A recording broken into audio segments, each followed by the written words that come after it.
I'm sick of talking about this. I'm going to put this thing together and we're going to get it wrapped up and going. Being a mechanic takes a lot of patience. I mean, seriously. I mean, relationships take a lot of patience.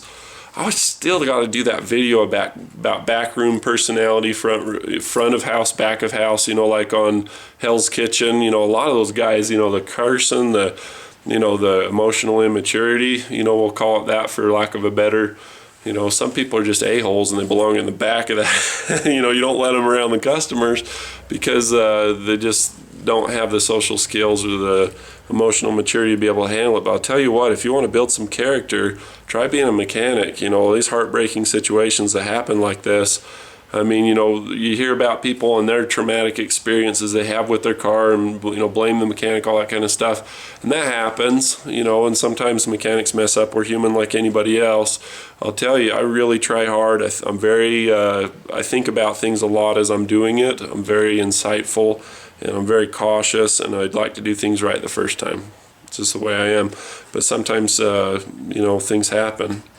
And anyway, the thing I want to say is, if you want to be a mechanic, you're going to have to either be a patient person, or you're going to have to develop patience, or you're going to have to be able to keep your emotions in check. Emotions are awesome. I used to hate my emotions.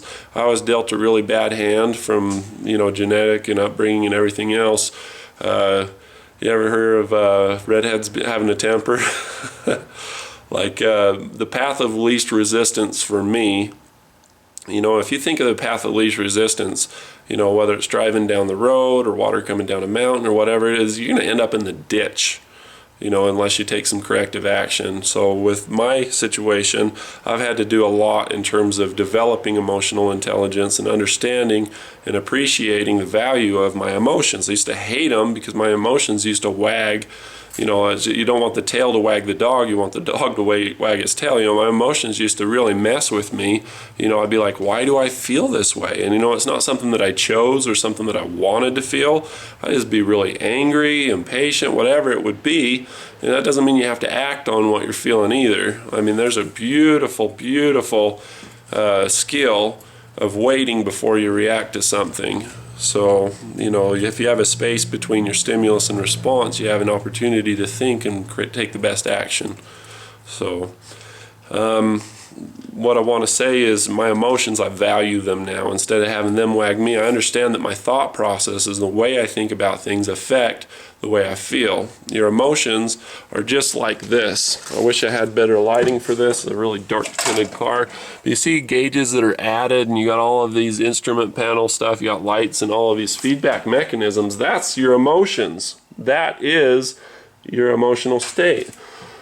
Would you cover that with a picture of your girlfriend, on your tachometer for racing and your race flashlight to tell you when to shift? No, you put your girlfriend's picture a little to the side. They don't cover up the check engine light either. You need that information.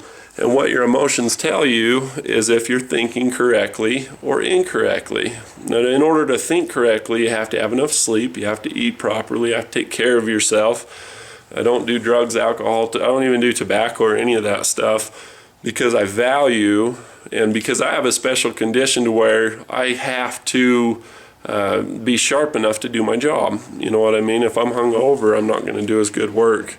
And, I've got some weaknesses there because I only sleep 4 or 5 hours a night. That's all I can do. I just, I get up, I start thinking, I can't go back to sleep, that sort of thing. But, in the long run, if you can get enough sleep and if you can think correctly, your emotions will follow suit. There's a delayed effect, but if you've been thinking poorly or if you've been thinking incorrectly long enough, you're going to have emotional states that are just going to make the emos look happy. The people with the hair across the face, wearing black, moping around, cutters, masochists, you know what I'm talking about.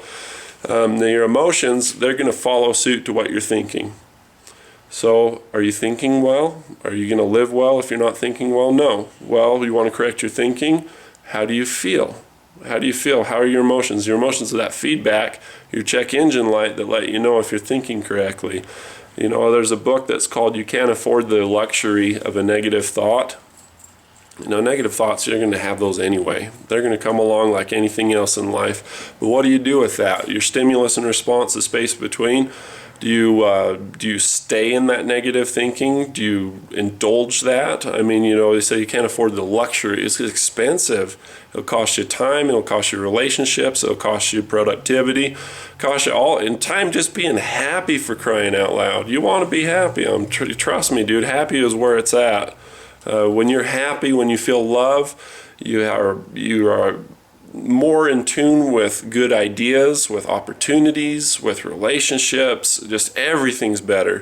When you're afraid, when you're paranoid, when you're angry, you're going to make some bad decisions when you're angry. Trust me about this. If you're afraid, you're going to make bad decisions. We see all kinds of horrible decisions being made on a national level by those in D.C., and other places around the world. It's universal. It doesn't matter where you are. If you make decisions and you create legislation or do whatever out of fear, think about that. When an animal, say you're going to milk a cow, or you're going to get eggs from the chickens or whatever, if that cow or the chickens or people are afraid, they react violently to themselves and to other people. Now, if we're making legislation out of fear, what do you think that's going to do with the people? They're going to react with fear. You know, like with this current gun ban, I'm going to go off for just a little bit longer and say, you know, with these gun bans, you go to your local gun store and there's all kinds of people that had no interest in buying an assault rifle that are just, they can't get there fast enough to buy one. And that's putting more of them on the street. It's counterproductive. It's just idiotic. That's what happens when you make decisions based off of fear. When you fight something else, it's going to fight back. So that's just another tip. But as far as thinking and emotions and all that kind of stuff, it's important to ask yourself, how do you feel? Other people ask you that all day. How do I feel? Fine. Think about it. They are reminding you to check yourself. How do I feel? And how do you feel affects how you've been thinking. If you don't like the way that you feel, change the way that you think. If you think in negative terms, you'll get negative results. If you think in positive terms, you'll get positive results.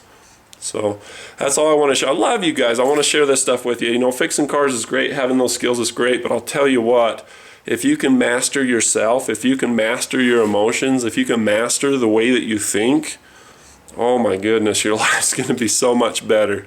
So I wanted to share that with you. A lot of people are going to be bored. Go back to the car repair. I don't care about that. Whatever. I got problems to. You're welcome. It'll come to you later. Cheers.